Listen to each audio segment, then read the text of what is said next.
Hi, everybody. I got a great interview with Marty Boardman. He's a fixer and flipper in both Phoenix and Milwaukee. And he talks about why he chose Milwaukee and a lot of other cities that meet that criteria. And in fact, the cap rate for Milwaukee is about twice what it is in Phoenix right now. So he goes through all of that. And what he does as a business, he buys homes, rehabs them, puts a tenant in it, a good tenant, and then sells it to investors. So keep that in mind. And then the question I had for him is, why is it that you guys, you fixers and flippers, are so good at taking homes, fixing them up, and making money on the rehab and when you sell it? But then the normal Joe Blow home seller, when they fix up a home, they rehab it, they tend to lose money on it. Why are fixers and flippers so good at rehabs and the normal home seller is so bad at it? So we talk about that. Great, here we go. Hey everybody, thanks everybody. I'm here in Phoenix with somebody else in Phoenix. This is Marty Boardman. He's a rehabber and a fix and flipper, and he works in two wild locations, Phoenix and Milwaukee. I don't know how he does in both locations, but the guy's a Superman, is somehow able to do it. He's been a real estate investor for 100 years now, it seems like, since the 15 pushing. But anyway, so Marty, thanks for coming. I appreciate you being here today. Oh, my pleasure. Thanks for having me. Good. So maybe we could talk a little bit about what you're up to now. So you're doing stuff in Milwaukee and Phoenix?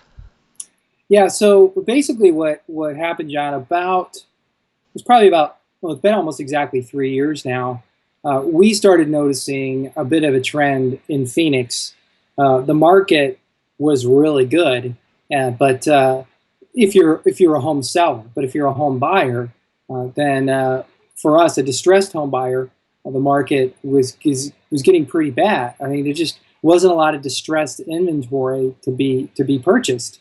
Then this started really kind of at the end of 2012, and really we started to feel it. I'd say the third or fourth quarter in 2012, where the auctions where we were buying most of our inventory. I'd say 95% of the homes that we bought were bought at auction. Those numbers dwindled. We went from March of 2007, where we had 11,000 homes go to get sold to third-party investors in foreclosure, down to under 1,000. And I think nowadays, we're way below that. Yeah, so, way below normal now. Yeah, so it's pretty tough if you're a rehabber when there's no distressed inventory to buy. So we started looking for another sandbox to play in, and we did quite a bit of research around the country. I actually, at a conference, ran into an economist who used to work for NAR, do some stuff for the National Association of Realtors, and he recommended us tracking this metric. It was a ratio between what regular homes or retail homes are selling for and what REOs are selling for. And he did some analysis and did kind of his top 10 markets for that greatest disparity between retail and distressed sale. And in Phoenix, for example, at the time, there was only about a 9% difference between retail and distressed homes.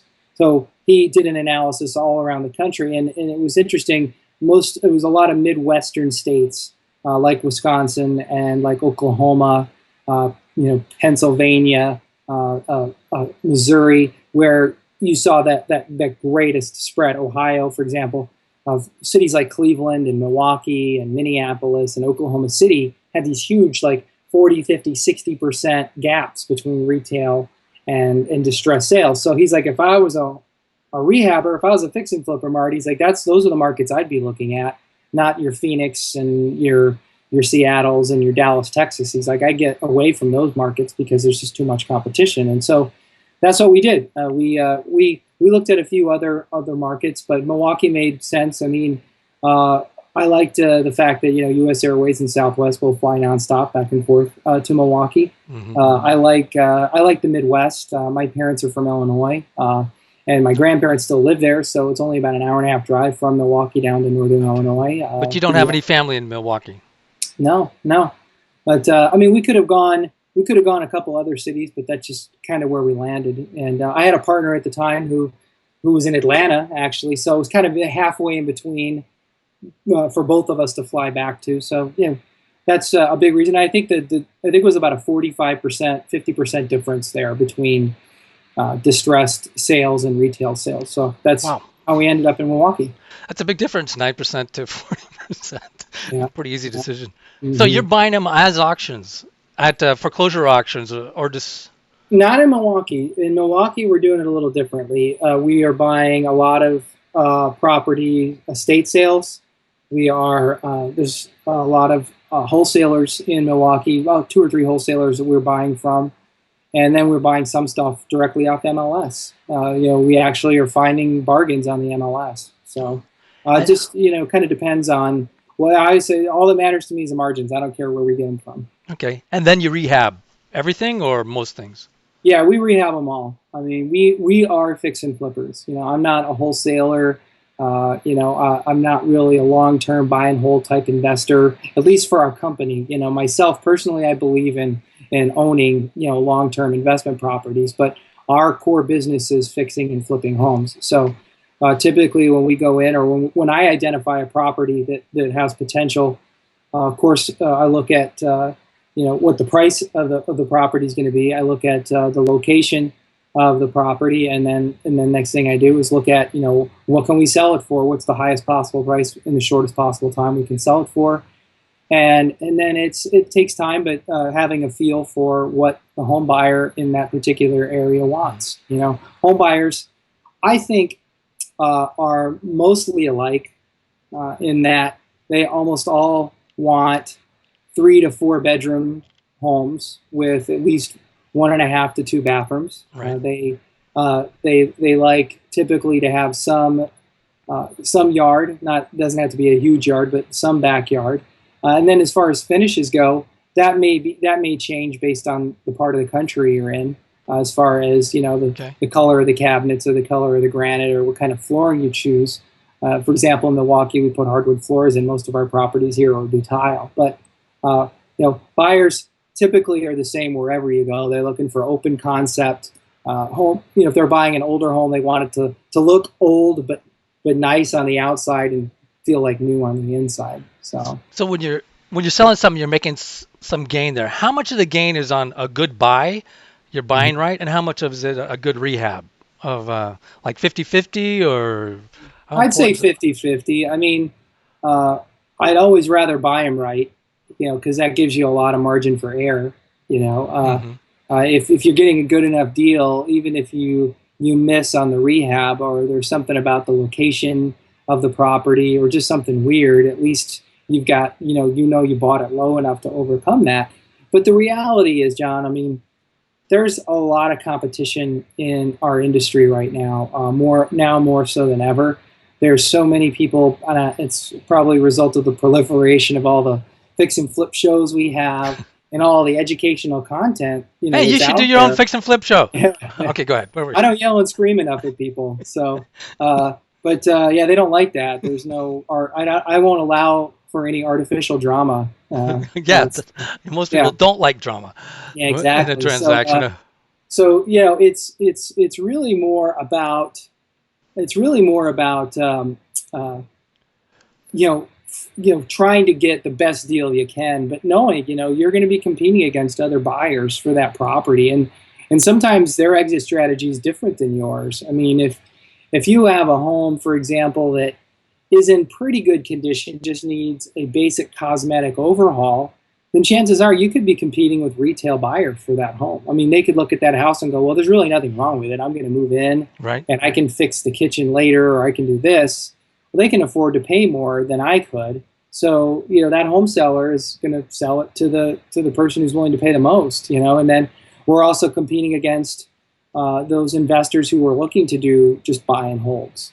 And they may have a target yield or a target return on investment they're looking for, and they have a good idea of what the home will lease for. So their return on investment is strictly based on their cost basis, what they buy it for and how much they put into it. So if they have a pretty good idea of how much it's going to cost to rehab and what it's going to cost to lease it, chances are that purchase price is going to be higher than I'm willing to pay as well, because I need to get it low enough where I can do my rehab and make 15 to 20% return on capital, which is kind of my that's my benchmark.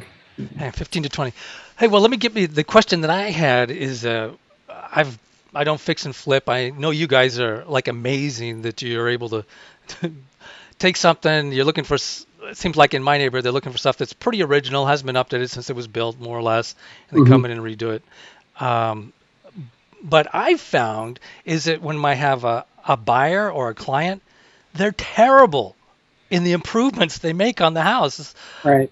I just wonder why are they so bad at it, but you rehabbers and flippers, is it because you know what changes to make, you know what's in style, you have the connections with the trades to get it done at a good cost?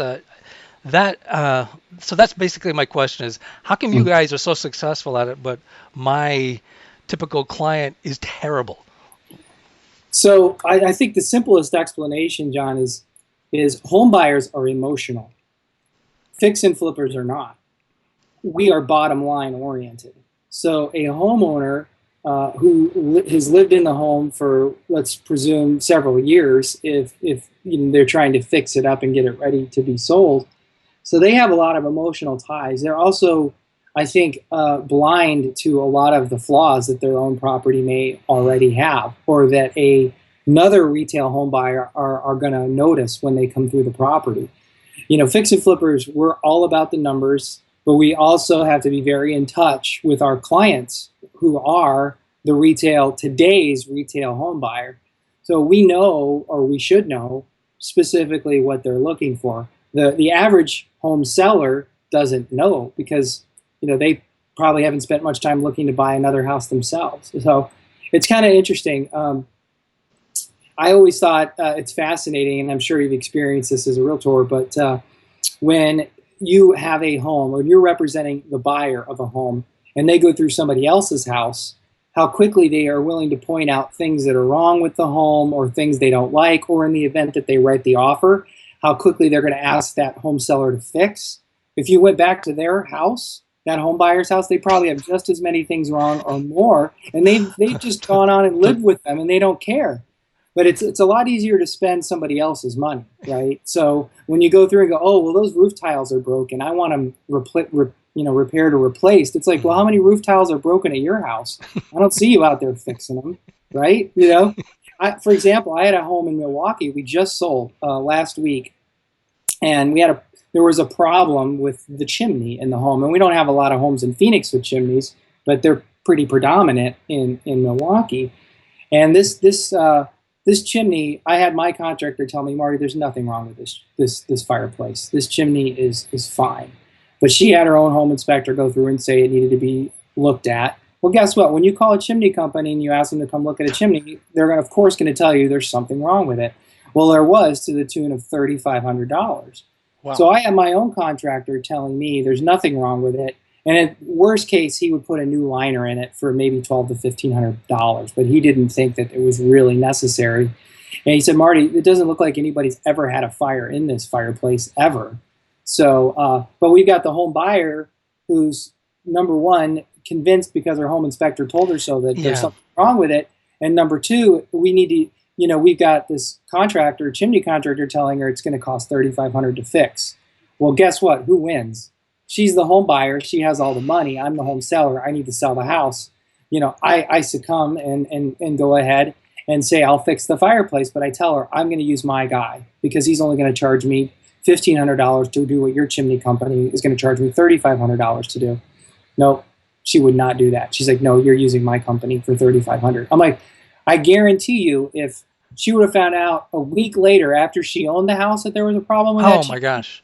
you think she would have chose the $3,500 quote? Oh. $1,500. No, So, absolutely not. yeah. So the psychology of it is you're right, is very fascinating. But I think it all boils down to, you know, homeowners are emotional. They're emotionally tied to the home, and because they've lived in it for so long, they're willing to overlook things that a retail home buyer who's paying top dollar more than likely for that property are going to want fixed or corrected, or just flat out aren't going to like. So if I could add a little something to that. So I just came just literally minutes ago from looking at a wholesale property here in Phoenix that we're looking at buying to fix and flip.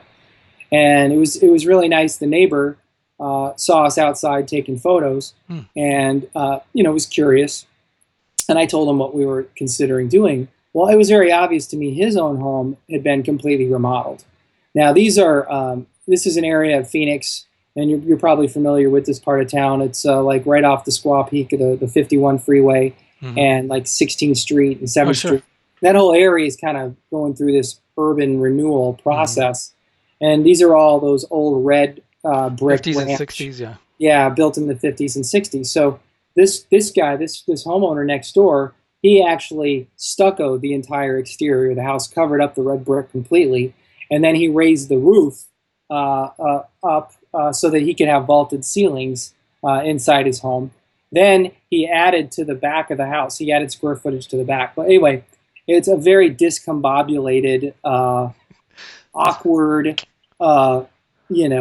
rehab and updating. And while the quality of it I thought was done really well, it's just odd. It doesn't look right aesthetically from the street. The elevation isn't right, especially compared to all the other homes. The addition he put on the back of the house, you have to step up to get, which would have been real easy to make the floors even. And the layout is really bizarre. And, with, the right contractor and a designer or architect, he probably could have put something together that would have been really nice, but it's clear he did it all himself. Oh, yeah. And it's going to be, someday when he tries to sell it, he's going to have a hard time. He's going to be disappointed. Yeah, it's just a very awkward, clumsy, non-functional layout. And like I said, on the outside, it doesn't look like it belongs. Yeah, I'm thinking of one, the client was getting all sorts of complaints about the kitchen. So she said, okay, let's take it off the market, redo the kitchen.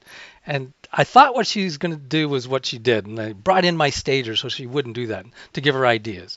Right. So she went in and made it look like a great kitchen remodel from 1995. Yeah. Which is probably what she had been thinking she wanted to do all the years she had lived there, Right. and decided, okay, now this isn't just for me. This is it'll be an investment to do these things, and so she could justify it.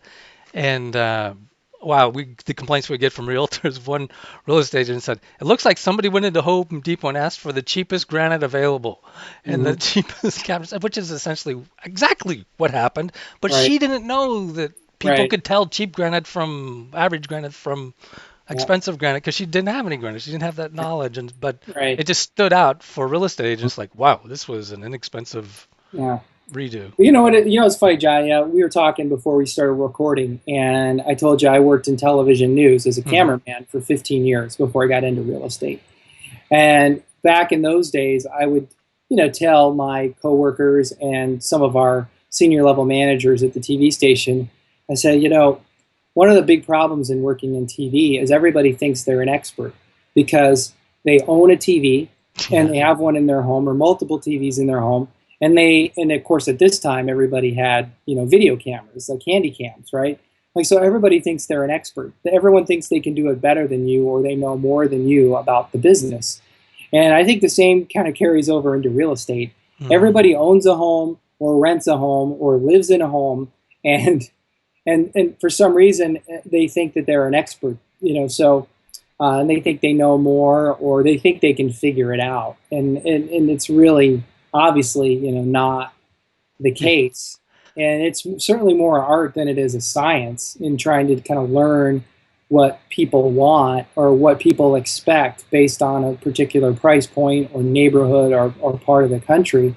But it's not that hard to figure out. One of the first things I do, like today when we showed up at this house, is I drove around the neighborhood and I looked at every single home on that street and one street to the east and the west, because I wanted to see if other homes had been remodeled, and if so, how those rehabbers decided to do it, what they did on the outside to make it look more modern, or to make it look more appealing.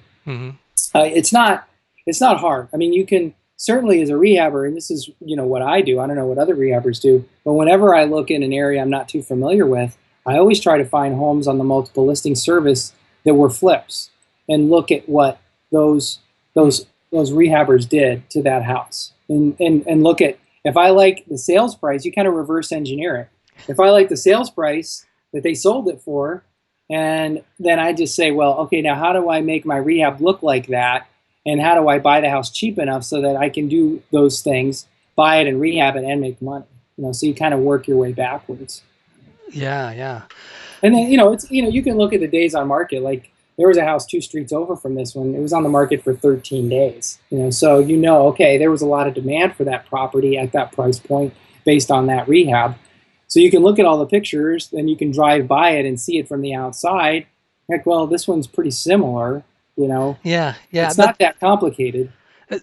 Some of the things that I suggest, unless somebody's like in the business, they're a professional interior designer, maybe a professional carpenter, and they know what they're doing. And I've seen a lot of stuff. I'd say, do paint and flooring, maybe some light landscaping, but things I don't particularly like is, cabinets from the 60s with new granite on top. What the? Right. What? Yeah. So anyway. Yeah, that's like putting brand new wheels on a 1984 Datsun, right? Put brand new tires and wheels. You're like, what are you doing? It's like my dad said to me. I was my junior high school prom, and I brought my girlfriend home and to get pictures, and he was complimenting her on how nice she looked, and then he looked at me and he said, "Well, son, you can't polish a turd." Well, thanks, Dad. I don't think that's a compliment, and thanks for embarrassing me. Right. But he loved that. He enjoyed it though. You made him a very happy man that night. Yeah, so that's what you're doing when you put granite on old cabinets. That's my opinion as well. Well, anyway, so that's so basically, so I'm kind of on key. Unless you have some special skills, just watching TV is not enough because people are. And plus, I think they're paying retail. You guys are paying wholesale. Plus, you have the tradesman problem. How many tradesmen are out there? Well, you talked about the 1,500 to 3,500 with a fireplace deal. So you have that effect. Plus, they don't know what they're doing. Yeah. Or people who are reliable, going to do a good job at a good price. Where that's the other thing. I don't want a lot of people aren't good at working with trades. Well, who is? Unless you're a tradesman yourself. Right. And that's that's a whole nother hour-long, video conference call just on that subject. It's really difficult to know who to trust, who's not trying to bend you over, who's really, honest, who's going to actually show up, right, and actually finish the project on time. I mean, we deal with that. We struggle with that every day. As we're sitting here, we've been talking for about 30 minutes. I've got 1, 2, 3, 4 missed calls. Holy all just from my contractor. He's left me a voicemail, called me twice, texted me. I mean, he's got something going on obviously right now in Milwaukee that he needs some direction on. So, and this is a pretty experienced contractor, and I talk to him a lot on the phone. So, you really have to, as a homeowner, decide, am I going to hire a general contractor and have him come in and I pay him a lump sum and he subs out all the work? Or do I just hire each general contract the project myself and hire out individual subs for each part of the process that I need? Those are difficult decisions to make. And, if you're not, comfortable or understand how the construction process works, then chances are, you're probably going to pay a lot. But at the same time, it could be worth it if it means having a quality project at the end. I mean, if you're calling guys as a retail home buyer, if you're calling guys off Craigslist, I'm sorry, but you're probably not going to get a high quality type of remodel as a home seller. Right. You're just not. I mean, you're going to want to call contractors who have websites, who have places you can go to verify, that have references, that people that can verify the work that they've done, maybe even places you can go to see examples of their work. Otherwise, you're more than likely not going to be happy with the finished product. Yeah, what I tell people is when you're buying to make your improvements right after you buy or soon after. So you still have like 10 years. So you can take advantage of it. So even if it wasn't economically advantageous, you got what you wanted. You were able to enjoy it for that 10 years. To do it right at the end, unless you're in the biz, it often doesn't pay off. No, it doesn't. You're better off just selling it for a little less and moving it and getting on with your life. You're right. I mean, my wife and I, not this house, but our last house we lived in, that's what we did. We bought it. And this was before I was really into fixing and flipping homes. And your advice is very sound.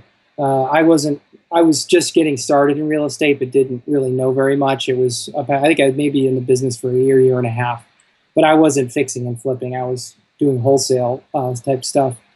And we moved into our house in Chandler, and before we moved in, we basically gutted the whole house and put in new cabinets, counters, appliances, flooring, and we sold it. I think 3 years later, and we did pretty well. But we enjoyed all those improvements, while we lived there, and it made the house probably worth 15% more. Cool. So I think that's good advice.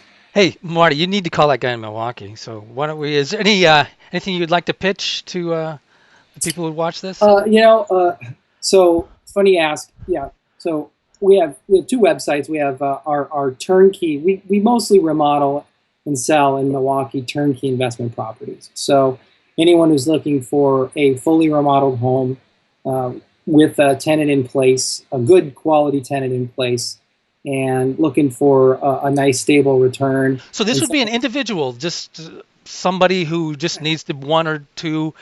That's turnkey. They just come to you. Okay, it's got a tenant. It's already done. It's just you just sell it to them. Right, exactly, and that's all of our properties are listed on our website, reimidwest.com. Oh, but cool.